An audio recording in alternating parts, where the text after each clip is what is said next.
Praise the Lord மக்களே.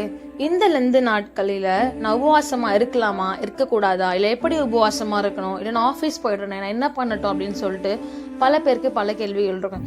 இன்னும் சில பேர் நான் பைபிள் தொடலாமா, நான் உபவாசமா இருக்கலாமா அப்படின்னு நினைப்பாங்க. ஏன்னா நம்முடைய பாவங்களை குறித்து, அவங்க எப்பயோ பண்ண பாவங்களை குறித்து ஸ்டில் அவங்களால அதை ப்ராப்பராக அவங்களால இருக்கவே முடியாதுங்க. ஏன்னா ஐசப்பா என்ன சொல்றாருன்னா, மகளே என் மகனே, நான் உனக்காக உன்னுடைய பாவங்களுக்காக நான் எப்பயோ சிலுவையை சுமந்து ரத்தம் சிந்தி உனக்காக நான் மீண்டுமாய் உயிர் தெழுந்துட்டேன். நம்ம தாங்க இன்னும் அந்த பாவங்களை நினைச்சு கொண்டு ஏசப்பா கிட்ட வரத்துக்கு நம்ம தயங்குறோங்க. இதம் சொல்லுகிறது யோவேல் 2:12-13 கூட, ஆதலால் நீங்கள் இப்பொழுதே உபவாசத்தோடும் அழுகையோடும் புலம்பலோடும் உங்கள் முழு இருதயத்தோடும் என்னிடத்தில் திரும்புங்கள் என்று கர்த்தர் சொல்லுகிறார். நீங்கள் உங்கள் வஸ்திரங்களை அல்ல, உங்கள் இருதயங்களை கிழித்து உங்கள் தேவனாகிய கர்த்தரிடத்தில் திரும்புங்கள். அவர் இரக்கமும் மன உருக்கமும் நீடிய சாந்தமும் மிகுந்த கிருபையும் உள்ளவர்.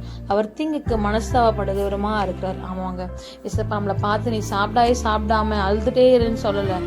இருதயங்களை கிழித்து கொண்டு வா. நம்ம இருதயத்தில் இருக்கிற பாவங்களாவது எடுத்து போடுங்க, கசப்புகளை எடுத்து போடுங்க. பிறகிட்ட இருக்கிற கசப்புகள், கோவங்கள், பொறாமைகள், வைராக்கியங்கள், அவர் ஆட்டிடியூட் காட்டுறது, எல்லா விதமான பாவங்கள் நம்ம இடத்துல இருந்து எடுத்து போட்டோம்னு சொன்னா அதுதான் உண்மையான கிறிஸ்துவர்கள். நம்ம இந்த நாட்களில் டே பை டே ஆண்டவர் நமக்காக ரத்தம் சிந்தினது எல்லா விதமான காரியம் நம்ம நினைத்து நாம் ஜெபிக்க வேண்டுங்க. ஒருவேளை நாம் நினைவு கூறுவர்களாக இருந்தால் இசப்பா நம்மை அவர் நினைவு கூறுவாருங்க. ஃப்ரெண்ட்ஸ்க்கு ஷேர் பண்ணுங்க. Take care.